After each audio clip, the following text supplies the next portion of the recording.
উত্তর দিনাজপুর জেলার রায়গঞ্জ নাটকের শহর। এই শহরে বেশ কিছু নাট্যদল রয়েছে যারা সুনামের সাথে নাটক চর্চা চালিয়ে যাচ্ছে। সোশ্যাল মিডিয়ার দাপাদাপিতে থিয়েটারের থেকে এখন অনেকেই মুখ ফিরিয়ে নিচ্ছে, যাতে থিয়েটারের প্রতি মানুষের আকর্ষণ না কমে। সেই কারণে রায়গঞ্জে শুরু হলো 4 দিনব্যাপী রায় নাট্যোৎসবের। শুক্রবার রাতে ইনস্টিটিউট হলে মঙ্গল প্রদীপ প্রজ্বলন করে রায় নাট্যোৎসবের উদ্বোধন হয়। অনুষ্ঠানে উপস্থিত ছিলেন রায়গঞ্জের সাংসদ কার্তিক পাল, রায়গঞ্জের বিধায়ক কৃষ্ণ কল্যাণী, বিশিষ্ট নাট্যকার জয়েস ল, ইনস্টিটিউটের নাটক বিভাগের সম্পাদক নীলাদ্রি সরকার সহ বিশিষ্টজনেরা।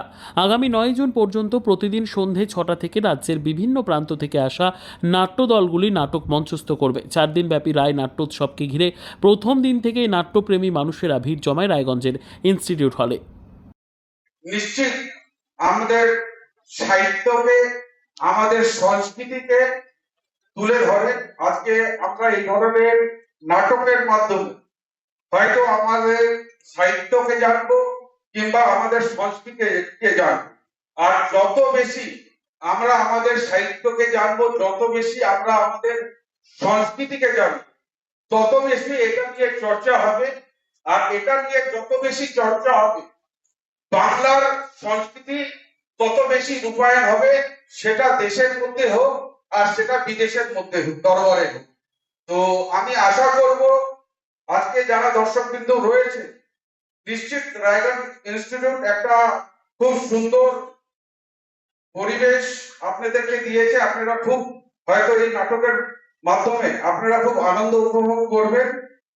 হয় রায় নাট্য উৎসবের কর্ণধর এবং সভাপতি, সম্পাদক থেকে শুরু করে আজকে মঞ্চে আমাদের নাট্য জগতের বড় বড় স্টাররা রয়েছেন, সবাইকে আমার সশ্রদ্ধ নমস্কার।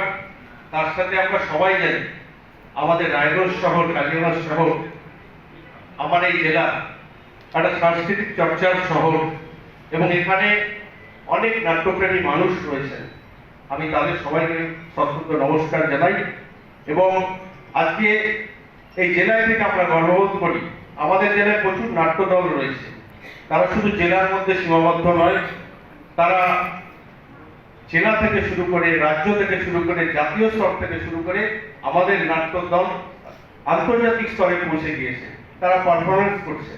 এটা এই জেলার ছেলে হিসাবে সত্যি আমি গর্ববোধ করি। আর নাটক বা নাট্য উৎসব কম বেশি আমাদের রায়গঞ্জ, যেরকম রায় নাট্য উৎসব আমাদের কালিয়াগঞ্জে হয়ে থাকে। আমি প্রায় অনেকটা অনুষ্ঠানেই যাই এবং সেখানে অনেকের সাথে পরিচয় রয়েছে। আমরা সামাজিকতার দিক দিয়ে, দাদা বললেন নাটকে হয়তো বড় বড় টাকা পাওয়া যায় না বা পর্দার সামনে যাওয়া যায় না, কিন্তু বর্তমান সমাজ ব্যবস্থার অনেক কিছু দিক তারা তুলে ধরতে পারে এবং আমরা সেই জায়গাটায় দাঁড়িয়ে আজকে আমি রায়গঞ্জ ইনস্টিটিউটের সার্বিক সাফল্য না বৃদ্ধি কামনা করি। তার সাথে ব্যুরো রিপোর্ট, উত্তর বাংলা সংবাদ।